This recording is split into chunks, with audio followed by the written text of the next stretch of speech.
Only 3 more meetings at Happy Valley after Wednesday night's card. 8 races, of course, as always. The Cricket Club Valley Cup is our feature race, or Valley Stakes, I should say, is our feature race at the City Circuit. A very warm welcome to Racing to Win. I'm Andrew Lejeune, joined in the studio by our former analyst Paul Valley and race caller Brett Davis as well. Brett, we're well and truly on the countdown. We are, as you say, Andrew. Yes, we've got Wednesday night and then we go to the all-weather at Sha Tin.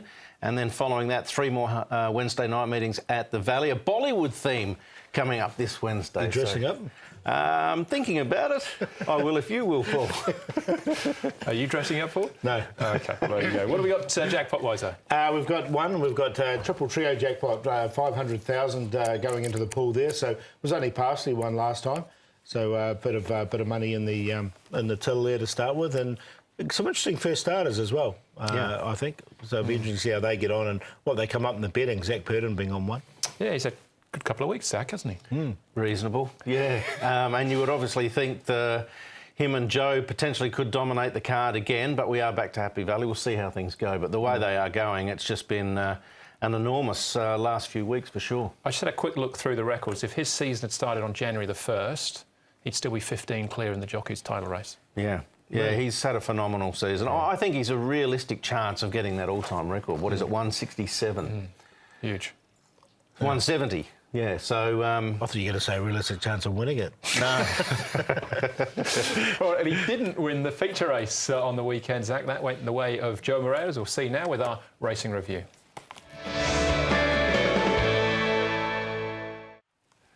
All right, yeah, the feature race was the Lion Rock Trophy at Sha Tin on the weekend. Race 9 on the 11 race programme.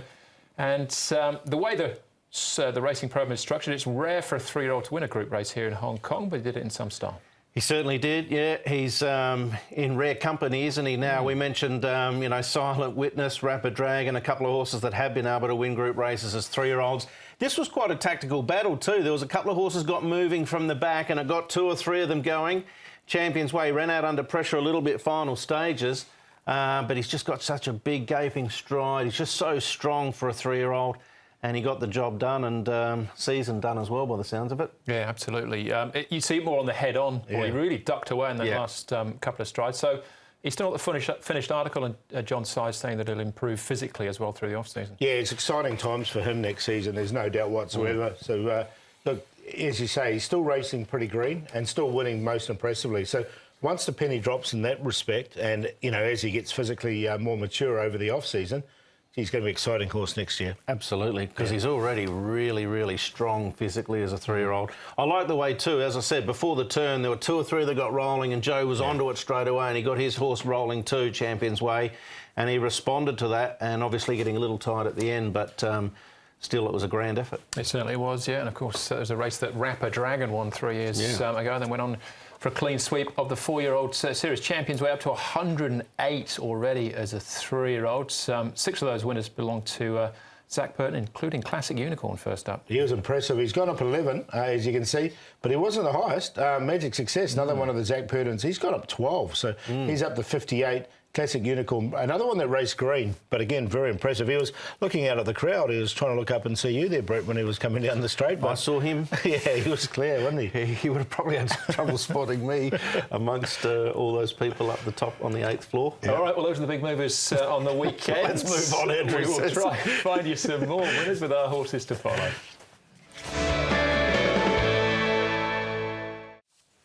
All right, what did you find for us, Paul, then on Sunday? Well, a horse called Sunshine Warrior there is the horse I'm going to go for. Now, you can see him there at the back. Now, he's out of a New Zealand Oaks winner, so the further the better. He stepped up here to 1,400 metres. I thought he hit the line really strongly for 4th. Once he gets up to a mile, 1,800, you'll really see the best of this horse, I think. He's only had the limited starts, and the way he hit the line, he's starting to learn and he's starting to settle in really nicely here in Hong Kong. And I think the best part of this race was just this last 100 metres where he really flattened out and hit the line strongly. So really looking forward to him stepping up in trip. Yeah. One of the few races that Zach or Joe didn't win, that was Neil Callan on Markula. Yes, it was, yeah. As Paul's highlighted, I think it's sort of time to look for horses potentially for next season. Sunshine Warrior there for Paul. California Archer, this was the last. He and also Limitless were both extremely unlucky in this race, with California Whip going all over the place in the last 100 metres. But California Archer, I thought, potentially might be able to pick up a race either down the Straight 1000 or at Happy Valley before the end of the season. Ultimately, down the Straight 1000 at Sha Tin's been his best go. You can see them both going there, and then all of a sudden they both got chopped out and completely missed the drum, really. But excuses for both of them. But California Archer, probably Sha Tin 1000's his best. He won earlier on in the season with Joe aboard very impressively. Yeah, Refined Treasure was good in that race as well. Yeah, he hit the line strongly. Yeah, over the 1,200 metres. For me, first starter here as well, Breeze of Spring. This is the 1,200 metres. This is the Magic Success race. He won like a twos-on shot. He was 11 or 12 to 1, I think. But Breeze of Spring, 4 trials coming into this. He's bred probably to want a little bit further, and the way he's raced here and staying on strongly in the closing stages, that's probably about right as well. And I think if they get him out, so now we might be looking to next season, you see him now making up some late ground. He might get him out again this season, and he might even be able to pick something up. He bowled a couple over almost too, just after the line. So, yeah, it was a good run. He was closing that quickly. All right, so those are the horses to follow out of the weekend action. As far as the Stewards report is concerned, well, we just saw that with Champion Whip. California Whip. Alfred Chan pick up 2 days, the 26th to the 2nd of July. Holy Unicorn, Dylan Moe, Careless Riding, and Matthew Chadwick on Jolly Convergence. Those back both from last week. Now, as far as Happy Valley is concerned, as we move forward to Wednesday night's racing, we've got a few to come out. Super Lucky replaced by Good For You. Inadvertent medication for Super Lucky, so stand by for him to reappear again. But Dr. Respect is also out. John Size, Joe Moreira. Derek Long jumps on board Blissful 8. He replaces him in race number 4 as well. A Mighty Power out of race number 6. Keith Young will ride Right Honourable now instead. That's a straight swap for him. And in race number 7, Split of a Second, replaced by Starlight and Ben So in the saddle. So there's a few scratchings there to take note of. But this is meeting number 78 of the season. We're back on the A course here at Happy Valley, starting off with a Class 3 over the 2,200 metres. 8 will head to post, headed by Giant Turtle. Jack Wong will ride. Barry 3 for him. He likes to roll forward. Jolly Jean, we haven't seen him since mid-March. He's an on-pace runner as well. Owner Star, Happy Valley for the first time. Rocketeer is a winner over the 2,000 metres at Sha Tin. Tasha Delic out of the Queen Mother Memorial over the 2,400 metres comes back in trip.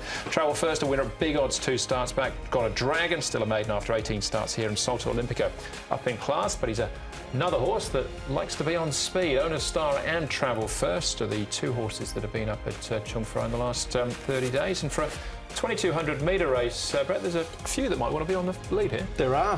Half of them, actually. 4 of the 8 noted sort of front-running types. Salto Olympico, Giant Turtle, Travel First and Jolly Jean. So do they sort it out between them quickly, or is someone, you know, get a bit anxious and want to go faster than the others? You would think the tempo would be solid enough. Wouldn't have thought there would be any mid-race moves with the tempo up front. Here is Tasha Delic. He's likely to start favourite in this race. Going nicely enough here now with John Moore.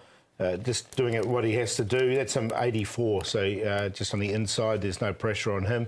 Got a Dragon. He's been really well back since he's moved to Tony Cruz. He has looked a little bit one pace, so maybe the step up to 2,200 metres will suit him. You can see he's keen to get on with it, though.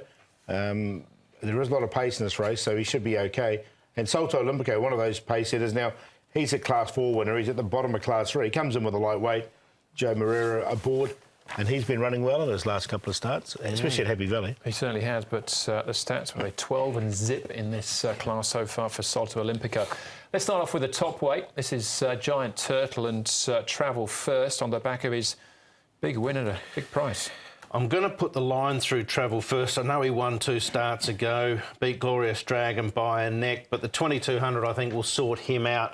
And ideally, or ultimately rather, is probably the more preferred word, he's better on the all-weather. Giant Turtle, on the other hand, he can jump. He's got weight to carry, but he can just sit there and let the others go on with it if he wants. He should get an economical run. He's won off a similar rating before. He's rated 80 now. He's won off 78. So he's not far away from his winning rating. So yeah, I'll give him a bit of a chance. I've got him in the numbers, Giant Turtle. All right, Tasha Delic will be our favourite. We're looking at him in action, finishing second. This is behind Helene Charisma. Rocketeer and Giant Turtle again involved. Yeah, no, of course, Helene Charisma will be running in a lot stronger race later on. It was a good run, I thought, here from Tasha Delic. Once he stepped up to this distance, he looked like this was his go.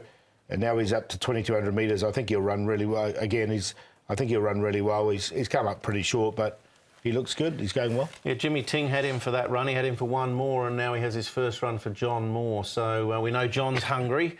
And Zach's full, but he's still hungry. So I think he's hard to leave out of calculations. All right, Salto Olimpico tries this 2,200 metres here for the first time, but the way he races, you'd say he should get it okay. Yeah, he came with form over long distance from Brazil before he got here. And look, he didn't give it away in this particular race. He's going to get taken on. The bonus is he's got this really light weight. He's got Joe Moreira aboard as well.